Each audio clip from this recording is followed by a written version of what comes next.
Hi guys, in this video I will show you how to delete your search history on Snapchat. What you need to do, first just go to Snapchat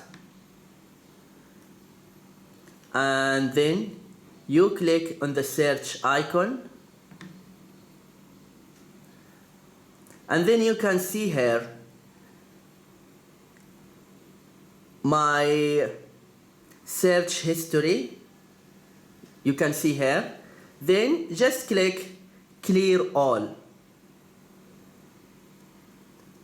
and then clear research, clear recents, click clear.